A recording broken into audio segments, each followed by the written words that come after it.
Mr. President. My name is Lourdes Ubieta, and I've been working in the media for over 25 years in Venezuela, Latin America, and the US. And I'm an immigrant and the victim of socialism, not once but twice. I was born in Venezuela to exiled Cuban parents who escaped the Castro communist tyranny and made a very successful life in other times, prosperous, but always generous Venezuela. For every single Venezuelan, life changed when socialist, corrupt, golpista Hugo Chavez came into power in 1999.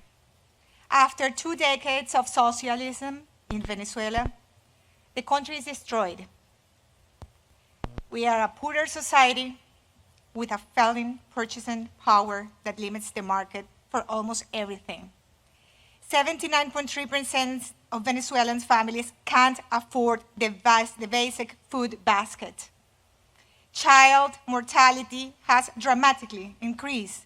More than 500,000 households live in ranchos, what we call like favelas. Just 1 out of 4 homes, Mr. President, has running water every day. Just 1 out of 10 homes has power every day.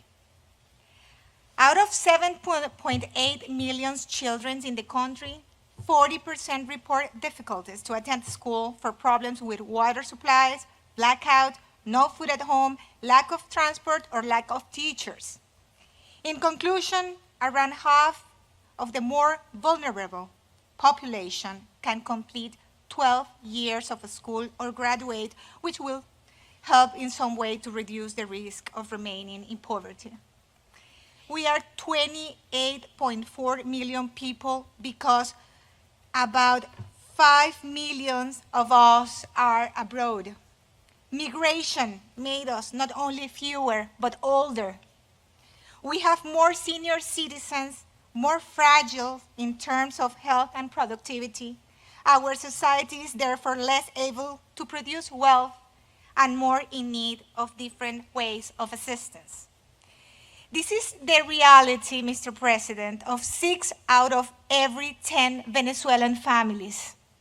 This number places Venezuela as the poorest country in Latin America and the Caribbean right now.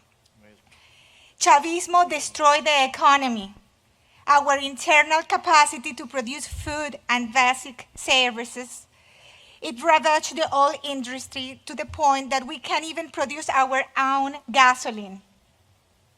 Above all this, Mr. President, transnational organized crime controls Venezuela.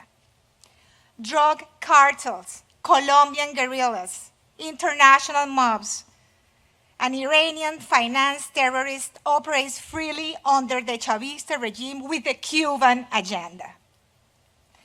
How, Mr. President, a hungry, broken, and sick country that has tried everything to get rid of this criminal regime, bathing our streets with the blood of the youngest, our political prisoners, exiles, tortured, and disappeared under the dominance of organized crime, how can they relieve themselves by themselves from this nightmare? You have been the only president who has stood firm against these criminals. Neither President Bush, much less President Barack Obama, I have to say, who privileged his relations with the Castro tyranny by sacrificing the Venezuelan democracy. They did nothing for Venezuelans to regain their freedom. Venezuela is kidnapped by the organized crime.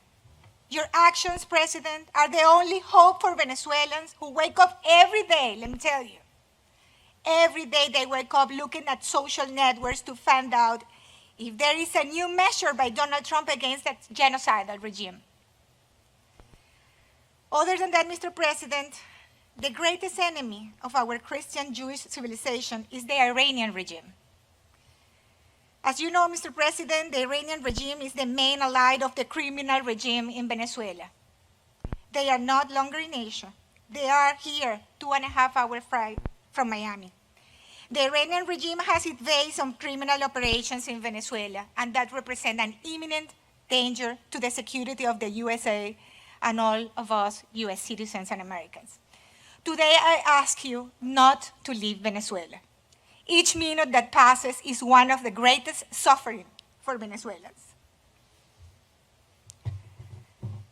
Accelerate, Mr. President, the freedom of our country.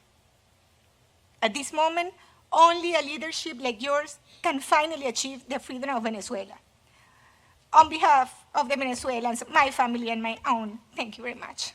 Thank you very much. Thank you very much, Mr. President. Beautifully stated. Thank you very much.